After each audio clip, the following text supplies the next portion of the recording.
বিগত ৩১ বছৰে অসম্পূৰ্ণ এটি সাংস্কৃতিক ভৱন ডাম্পিং গ্ৰাউণ্ডত পৰিণত মইনামতি সাংস্কৃতিক ভৱন বিলাসীপাৰা সদৰ চহৰৰ মাজমজিয়াত এটি পৰিত্যক্ত ঘৰ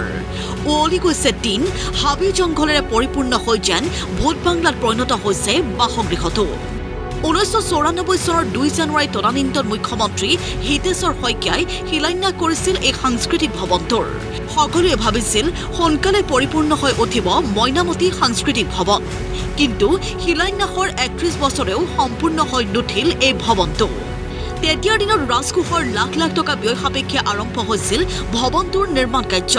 সদৰ চহৰখনৰ 3 নম্বৰ ৱাৰ্ডত চৰকাৰী আঁচনিৰ ধনেৰে ভৱনটো নিৰ্মাণৰ দায়িত্বত আছিল আব্দুল কৰিম খান ব্ৰিটিছ চক্ৰৱৰ্তী অনিমেষ চৰকাৰ আৰু দেৰাজউদ্দিন অভিযোগ মতে নিৰ্মাণৰ দায়িত্বত থকা ব্যক্তিসকলে আঁচনিৰ ধন খৰচ কৰি অসম্পূৰ্ণ কৰি ৰাখিছে ভৱনটোৰ নিৰ্মাণৰ কাম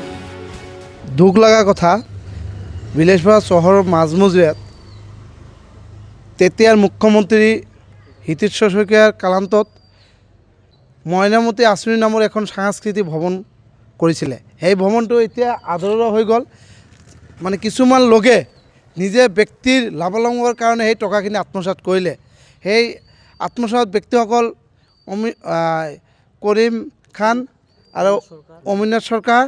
দেৰাজউদ্দিন আৰু কিছু ব্যক্তিয়ে এই টকাবিলাক আত্মসাৎ কৰিছে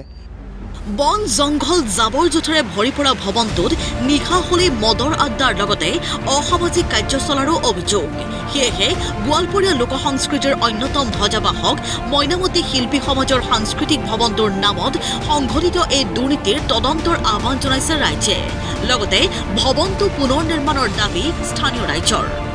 আমি এই চৰকাৰক অনুৰোধ কৰিছোঁ বিলাসীপাৰা চহৰৰ মাজমজিয়াত মইনামতি শিল্পী সমাজে এটা দৰকাৰ আৰু আমি চাওঁ আজি চাওক আপোনালোকে মিডিয়াৰ যোগেৰে কৈ আছোঁ আজি ডাষ্টবিনত পৰিণত হৈছে অতি সোনকালে এই চৰকাৰক অনুৰোধ কৰিছোঁ এই বস্তুটো পুনৰাই নিৰ্মাণ কৰিব লাগে আৰু সেই বস্তুটো তদন্ত হ'ব লাগে এই টকাবিলাক কোনে আত্মসাৎ কৰিলে কোনে এই টকাবিলাক খালে এইটো আমাৰ উচিত তদন্ত হ'ব লাগে আৰু আপোনালোকে অনুৰোধ কৰিছোঁ এই চৰকাৰক অতি সোনকালে আমাৰ এই সাংস্কৃতিক ভৱনটো পুনৰাই আৰম্ভ কৰিব লাগে বিলাসীপাৰাৰ পৰা মফিজুল হুছেইন আহমেদৰ ৰিপৰ্ট প্ৰতিদিন টাইম